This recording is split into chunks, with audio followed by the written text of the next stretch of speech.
If I only had $500, these are the products that I would buy. Lenovo IdeaPad Flex 5i. The IdeaPad Flex 5i is the one of those laptops that genuinely makes you question why you'd spend more, at least at first glance. When I first got my hands on it, the build felt surprisingly sturdy for something in this price bracket, and the keyboard was comfortable enough for typing out long scripts. It's a workhorse for everyday tasks, and the Intel chip handles multitasking across a dozen browser tabs without breaking a sweat. However, where it started to show its budget roots was the battery life. In my testing, it struggled to last a full 8-hour workday, which meant I was reaching for the charger by late afternoon. The screen is also just okay. It gets the job done indoors, but the colors feel a bit washed out and it doesn't get bright enough to handle working near a sunny window. It's a fantastic value for a student or someone who needs a flexible 2-in-1 like work primarily around the house, but the battery life keeps it from being a true road warrior. Lenovo Yoga 7 2-in-1. Honestly, the Yoga 7 feels like it belongs in a higher price category, completely resetting my expectations for a $500 machine. The moment you pick it up, the all-aluminum chassis gives it a premium rigid feel that the plastic body competition just can't match. What really blew me away though was the battery life. I consistently got through a full day of use and then some, with video playback lasting over 12 hours on a single charge. The user experience is just solid all around, from the responsive touchpad to the loud clear speakers perfect for watching content in tent mode. The main drawback I found on the base model is the display brightness. While there are gorgeous OLED options on the higher-end configurations, the entry-level screen can struggle with glare in bright rooms. This is the perfect machine for a young professional or a commuter who needs a reliable premium-feeling device that will easily last all day without ever causing battery anxiety. If I had to spend my own $500, I would absolutely hunt for a sale on the Yoga 7.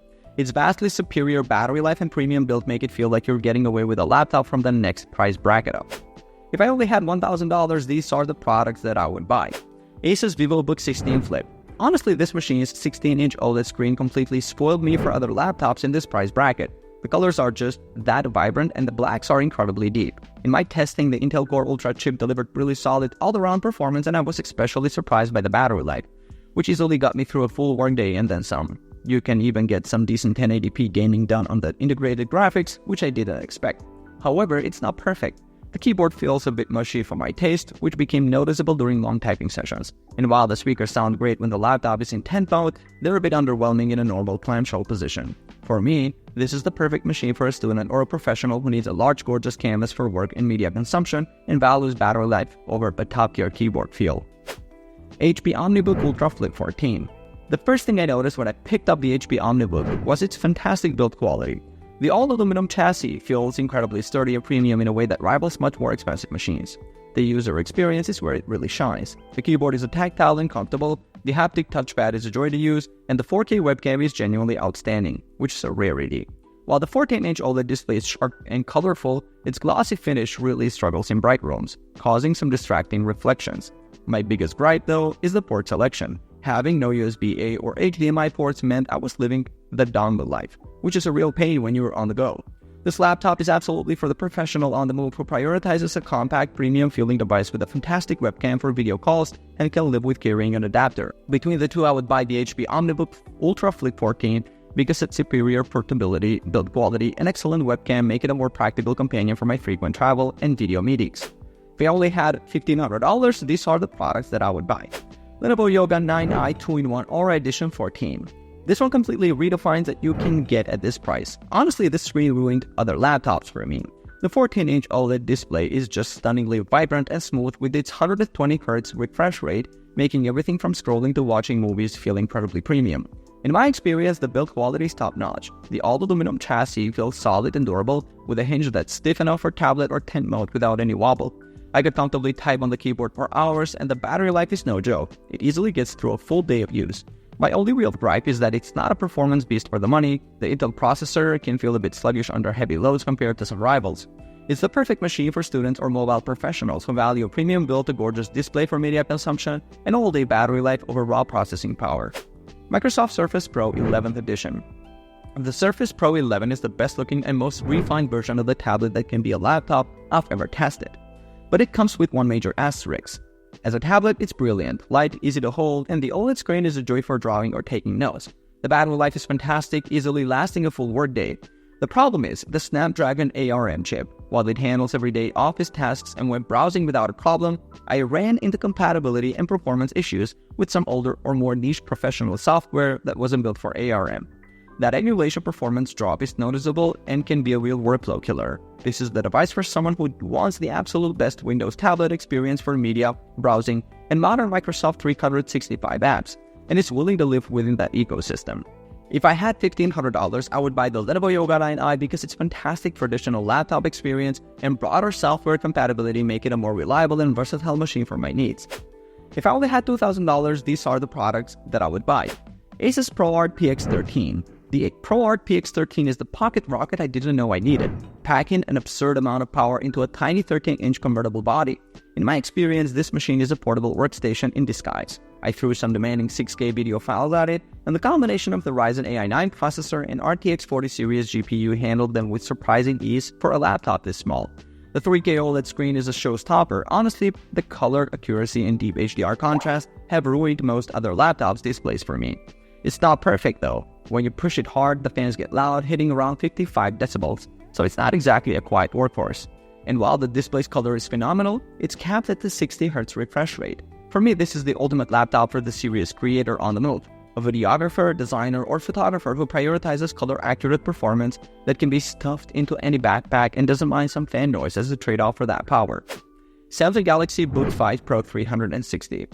The Samsung Galaxy Book 5 Pro 360 feels like a luxury item from the moment you unbox it. The build quality is incredible and is almost impossibly thin for a 16-inch machine. My biggest surprise was the battery life. I used it for a full day of writing, calls, and web browsing, and it just would not die. I clocked nearly 22 hours, which is unheard of. The massive 16-inch AMOLED display with its 120Hz refresh rate makes everything from scrolling to watching movies feel incredibly fluid and immersive. However, that sleek design comes with compromises. When I tried to juggle heavy apps, the fans kicked in audibly, and the performance wasn't as snappy as I'd like. While the screen is beautiful, it's also highly reflective, which was a constant annoyance in well-lit rooms. It's a fantastic 2-in-1, but at this size, using it as a tablet for more than a few minutes feels clumsy. This is the perfect machine for a student or a professional who wants a premium device with a gorgeous large screen and battery life that will last for days, as long as your work doesn't involve heavy-duty creative tasks. If it were my $2,000, I'd buy the Asus ProArt PX13 because its raw creative power in such a portable chassis is a game-changer for my on-the-go video editing workflow, even with the fan noise. Now it gets interesting. If I had a limited amount of money to spend on a 2-in-1 laptop, here's what I would buy. Asus ROG Flow Z13. This machine is basically a full-blown gaming laptop crammed into a tablet's body, and it's wild. When I first got my hands on it, I was skeptical, but the performance from the AMD Ryzen AI processor and integrated RDNA 3.5 graphics is genuinely shocking. I was playing AA8 games at 1080p with high settings and getting frame rates that rival dedicated RTX 4060 laptops, all while the device remained impressively cool and quiet. The detachable keyboard is decent, but using this thing as a pure tablet feels a bit chunky. Still, the gorgeous high refresh rate 13-inch screen is a joy for both gaming and media work. Its battery life is better than typical gaming laptops, but don't expect it to last a full workday of heavy use without plugging in. This is the one for the mobile gamer or content creator who needs absurd power in their backpack and is willing to trade a little portability and battery for it. Lenovo ThinkPad X1 Gen 10. The ThinkPad X1 is the definition of a workhorse, and this 2-in-1 version is the most versatile yet. From the moment I started typing on it, I was reminded why this keyboard is legendary. It's just that comfortable for long writing sessions. The whole machine feels incredibly robust, almost like you could drop it and not worry, thanks to its military-grade durability and fingerprint-resistant aluminum chassis. I could easily get through an entire day of meetings and productivity on a single charge, which is something few other high-performance convertibles can claim. Flipping it into tablet mode is smooth, but let's be honest, its strength is as a laptop. While it's snappy for everyday business tasks, it immediately hits its limit with any serious gaming or video editing. It's just not built for that. If you're a business professional or a writer who needs unparalleled reliability, battery life, and the best keyboard on the market, this is your machine. If I had to buy one, I would choose the Asus ROG Flow Z13 because its raw graphical power is non-negotiable for my video editing and content creation workflow. Alright guys, thanks for watching. I hope this video helped you pick the best 2-in-1 laptops for you. If you have any question, drop a comment below. Links to all of these products mentioned in this video will be in the description. Alright, peace out.